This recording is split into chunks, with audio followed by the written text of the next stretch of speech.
coarse little mesh down here, come on. Nice coarse mesh. Okay. Gives us a mesh there, right? And we can even go look at the properties of the mesh, the details, and I have a whopping what? 800 nodes and 350 elements, right? This thing is, I'm gonna say run and it's gonna be done, right? Okay. Okay, so we have stresses here. Looks like there's some weirdness somewhere in the corners down here. Looks like I got a hot corner, right? If I look over here in the middle, right, and I look at my plot tools, I have some weird things going on, but that's okay. Look at my plot tools over here. Looks like I have stresses about 5,000, and up in here somewhere it looks like I have stresses about 3,000. Okay, so I can even push I can remesh it up, right, and say I want a little finer mesh. It ran so darn fast, there's no reason not to, right? Okay, and we can go run this and see if it's any happier. And we still got a hot corner down in there. A couple of them actually over here on this side. Not right. Again, they're at the boundary conditions. I'm not really concerned about them. Got a little bit of weirdness going on out here in the middle, but I'm not too worried about it. We can put the probe out here, and we look at, we have about 5,300 out over here, and over here I got about 3,000. Okay, which is about the same numbers I was getting with coarser mesh. So it doesn't appear to change very much with mesh density. So, am I getting the right answers? Do I believe? Is it a computer? It's a computer. It's a computer playing. Then do we believe? We believe. Depends. Depends. Well, how would we know? Find it. Hand calculate. We do a little hand calculation. So what's the stress? Well, I'll give you a hint. It's a normal stress.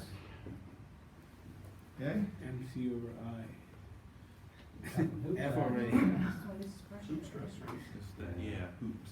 One was half. Oh, it's all the hoop stuff. Yeah, one was half the other. There we go. We got some numbers.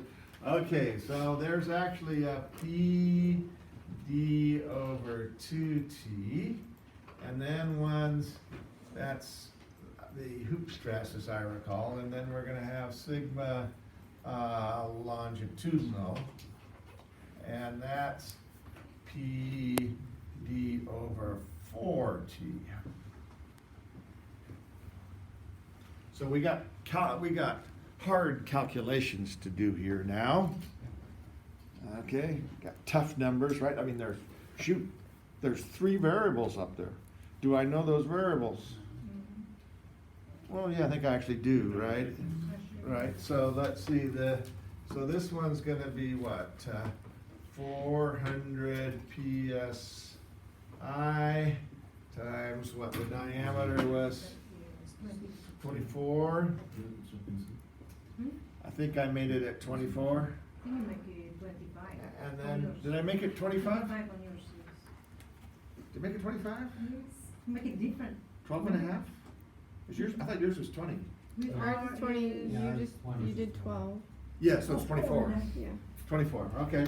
And then we were over 2 and T was 0.078. Right? Okay. And so I think I can even stuff those into my calculator. I hope so. 424 times, and then 2 divide, and 0.078 divide, and I get 61,000. 61,500. So I get this equal to 61.5 KSI. Okay. And then, what do I get over this one over here? I'm going to get, what? This one is here is gonna be half of that, right? Because it's the same things, just half of it. So it's gonna be, come on, 61, it's gonna be 30 something, right? 2 divide, and this is 30.7. So this one's gonna be equal to 30.7, well, 0.8 KSI. We got some more decimals in there, but I'm not trusting any of that one. So let's look at this. Boy, 5.3. That's 53. That's E4, right? So that's 53. Not real close to 61, right? 3.0, basically 30 over here, 31. Shoot, looks almost dead nuts. Huh, that's bizarre. I get it right in one place and not the other. Just cut that piece off. So what the devil's going on? He's following me. Ah, it's von Mises, right? And what are these guys? Oh, those are normal. Those are actually they're even better than normal. They're principal. Okay, what does it mean that they're principal stresses? Means you're gonna get sent to their office? I got a little chuckle out of at least some of the class there. Okay, so what is the principal stress? It's in the active, or it's in the directional, right? Has no shear, right? The direction has no shear, right? Principal stresses are in they're the stresses that are in a direction such that they have no shear. And these actually wind up being principal stresses. So, well, shoot, I could actually find von Mises of that, right? So what I'd have to do, I'd have to take this one, I'd have to square it, I'd have to multiply it by 2, and then take the square root, it's gonna, right? Or take add them together, take the square root of them, right? So I'm gonna get basically instead of times, it's gonna get square root of 2 in there somewhere along the line. Well, I'm actually gonna get, in one direction I have this one, in the other direction I have this one, right? So they're orthogonal, so I get some angle between them, right? Because von Mises, I don't get both of them, I'm gonna get this one in one direction, I get this one in another direction. I could go look at those, but, you know, we're kind of lazy being engineers, aren't we? We usually describe it as efficient, right? But it's really lazy, but we won't say that. Okay, what we can do is come over here to our results and look at our stresses. We can edit the definition, and so far we've been looking at von Mises, but we can also look at things like the stresses in the x direction and the y and the z direction.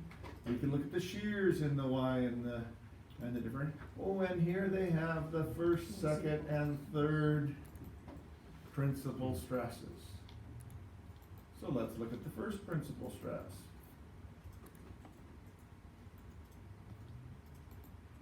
And if we get out over here with my plot tools, what kind of stresses do I have over here?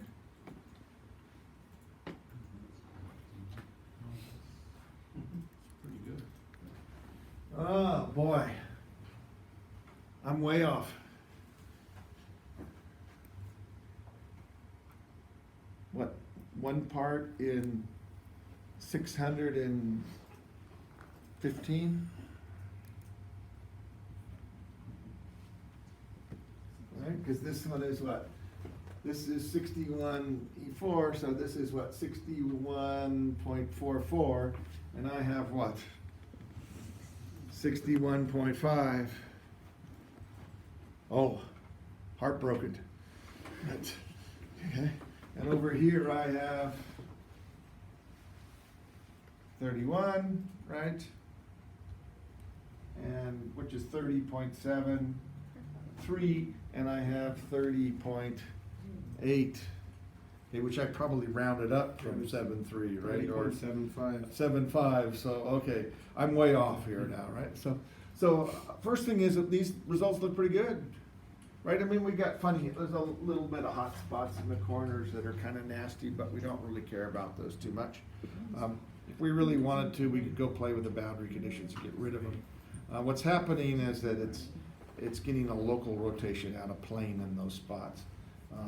And we can do that. Okay, so that actually, I mean, we got a little bit of weirdness up here at the top where the solution technique didn't really get all that well.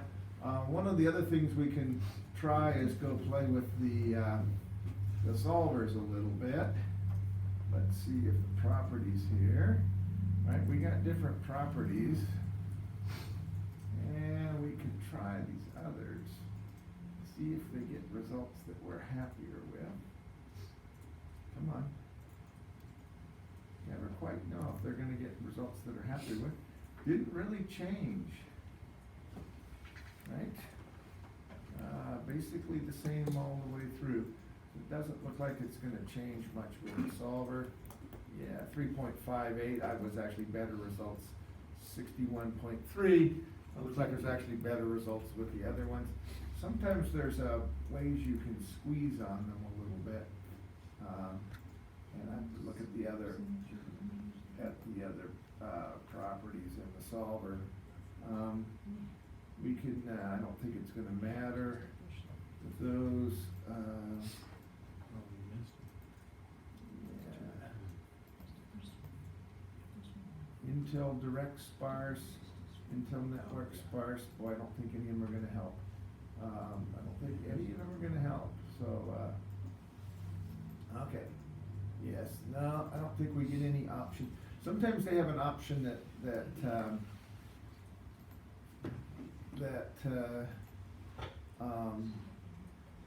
they have an option for how it's calculating, but it doesn't look like it's actually giving me that option, for that one.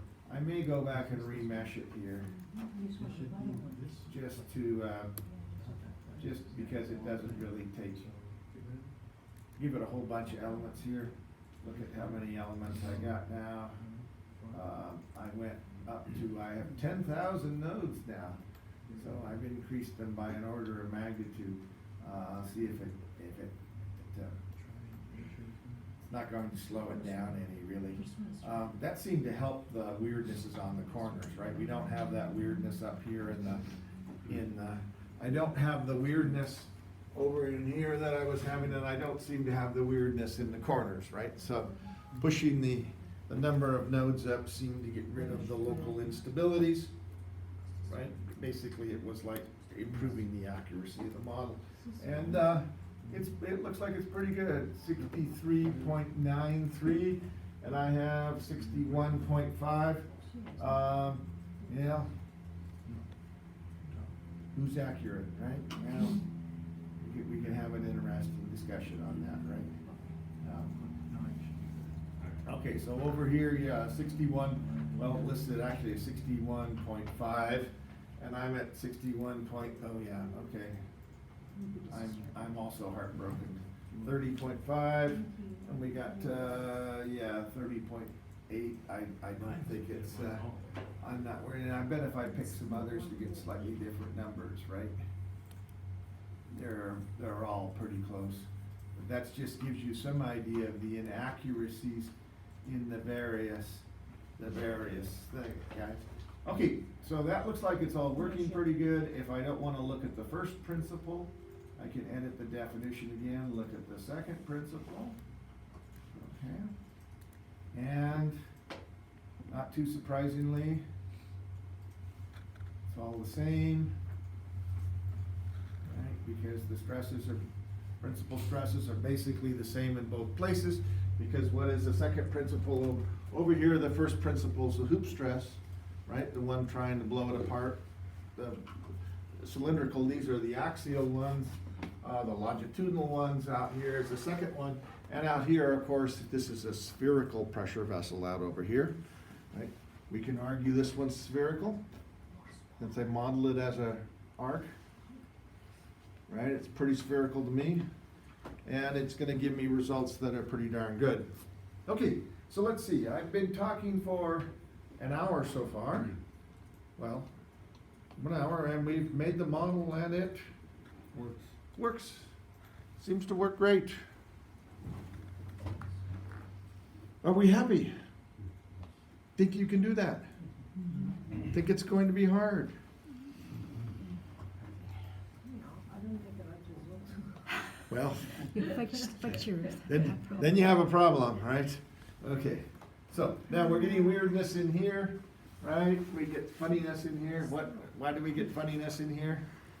You're going from a sphere to cylinder. Yeah, we're going from a sphere to cylinder, so we get funny transitional effects Do it on the bottom. that we somehow have to try to, Going out. we would like to mitigate, Going out, right? okay, We actually I get, don't know, I need to see it looks like this it goes model. down quite a bit, and then it gets a hotter area outside of that, right? Because it's in that transition in there. Okay, None one? any questions about this one? Uh, Easy peasy.